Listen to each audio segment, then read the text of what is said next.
Okay, hello, welcome. A great lesson, well done, well done.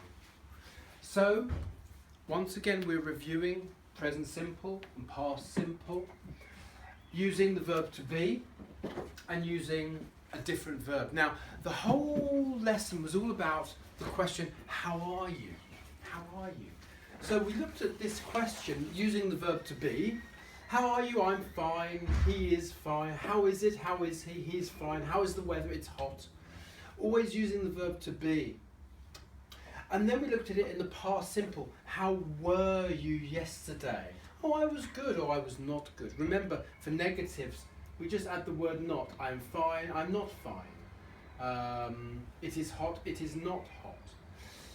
And then we just put together the verb to be here in the present and the past, and we reviewed it.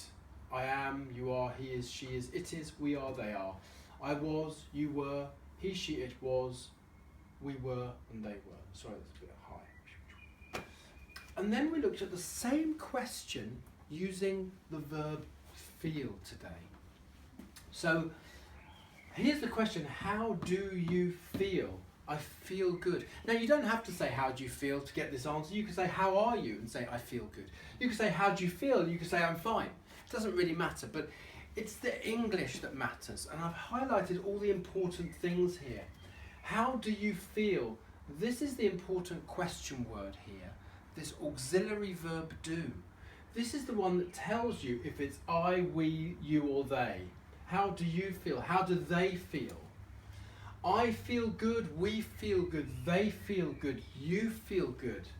But when you put it into the negative, I don't feel good. How do you feel? I don't feel good. So for I, you, we, they, we use do and don't. Do for questions, don't for negatives. Then we ask the same question. How does he feel? We use does for he, she and it. How does he feel? How does she feel? How does it feel? She feels good. It feels good. He feels good. This is what we have to do in the positive. We have to change the verb.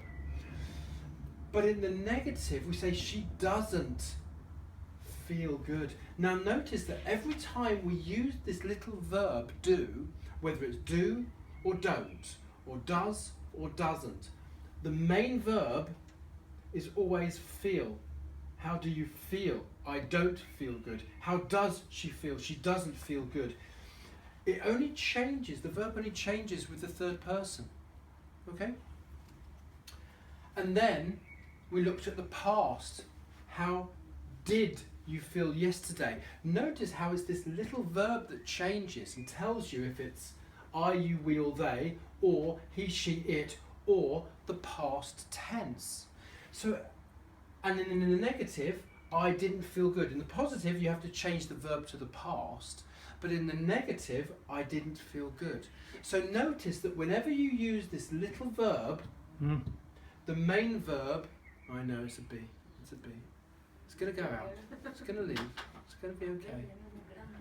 Just keep filming me, it's okay. Notice how whenever you use the little verb do, whether it's how do you feel? I don't feel good. How does she feel? She doesn't feel good. How did you feel? I didn't feel good. The main verb is always present simple first person, always infinitive. And it's this little verb that tells you if it's I, you, we, they, or negative, or he, she, it, or negative with he, she, it, or the past. That's what tells you. And then we put together the verb to feel. I, you, we, they feel, he, she, it feels. And then in the past, one verb, felt. And that's what we need to learn. And we did the same for lose. I, you, we, they lose, he, she, it loses. It'll leave soon. It's just having a play. It thinks the light is a flower, I think. I think that's what it is. Go on, out. Out. No, don't film the bee. Okay, and then finally over here, where the bee is going to leave, here's your exit bee. We looked at feeling words. And here were some feeling words that we've been learning over the last few weeks. And some new ones that you came up with, and I really like this one. Uncomfortable. How do you feel if you have to, if you have to talk in front of a lot of people, you said, I feel uncomfortable. So that was a word that we didn't learn, but that we know already. So we had loads of words, lots of positive ones like good, great, fantastic, incredible, excited, relaxed, surprised, in a good mood, and some of the more negative ones like uncomfortable or maybe sleepy. Mind you, I like that. I like sleepy. Lazy, I like that too. Nervous, when you feel a bit nervous about something. Impatient, when you want things to hurry up, like get on with this bloody video, Mike, we want to go home. Tired, yeah, like sleepy. Angry, because you want this video to finish. Disappointed because the video is still going on and you're thinking, oh, I wish this video would finish. Embarrassed if you do something wrong, like, and somebody else sees and you go red in the face. Worried, scared, sad, upset, they're very similar. And in a bad mood. Thank you for that today, George. In a good mood, in a bad mood. Very good. Okay, thank you for today. Thank you for the B, and see you next week.